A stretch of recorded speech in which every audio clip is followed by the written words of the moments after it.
dirais que nous, au laboratoire, on travaille principalement sur la fatigue vibratoire. Tout l'enjeu, c'est de trouver des approches qui permettraient d'éviter des ruptures brutales des structures. Dans l'ingénierie mécanique, les structures sont souvent soumises à des vibrations aléatoires comme le vent, le mouvement des vagues.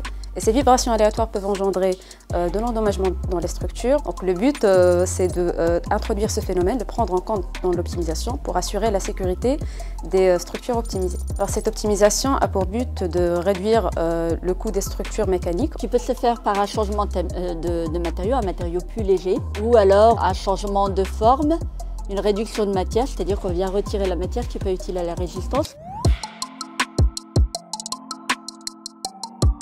Il y a l'enseignement, la direction de doctorants, les aider aussi à avancer, de progresser dans leur travail de recherche. Il y a l'administratif, répondre à des projets de financement et la recherche. En recherche, c'est surtout un rôle de supervision, te donne des consignes sur ce qu'on a envie de réaliser et surtout sur l'objectif. Pour faire vibrer une structure, on va se servir de pots vibrants. Et en fait, le pot vibrant va faire vibrer la structure en fonction du signal qu'on va lui demander. Et ce signal sera représentatif des sollicitations rencontrées par la structure. Mon travail au quotidien va consister à mettre en place l'essai, le définir en termes de paramètres, d'excitation, de sollicitation, mais aussi de l'instrumenter en mettant des capteurs, de récupérer les données, de les post-traiter enfin pour pouvoir alimenter les modèles numériques des enseignants-chercheurs du laboratoire. Mon travail consiste à faire des scripts d'optimisation qui sont basés sur des modèles mathématiques représentant mon système mécanique. Et après, je dois interpréter les résultats que j'ai obtenus, qu'on pourra par la suite comparer avec les résultats des expérimentaux.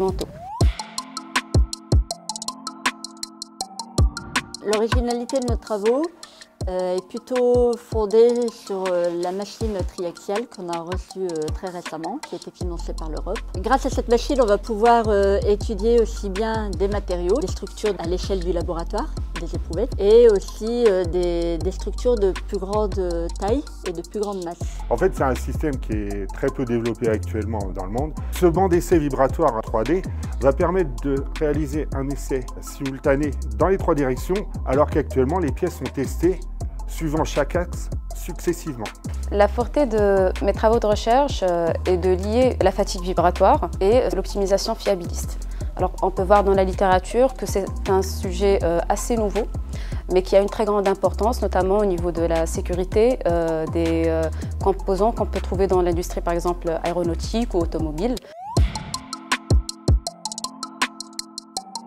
En fait, au début de carrière, j'ai beaucoup travaillé dans des départements d'enseignement. Et en fait, je suis quelqu'un qui s'ennuie très rapidement. Et donc, dès que j'ai pu glisser vers la recherche, ça m'a permis de faire une activité quotidienne qui soit complètement différente d'un jour sur l'autre. Et en fait, ça me permet de m'amuser tous les jours. J'ai découvert la recherche pendant un stage et j'ai vraiment apprécié le sens du défi qu'on a quand on travaille sur un sujet qu'on ne connaît pas. Et quand j'étais plus jeune, j'avais lu un article en recherche.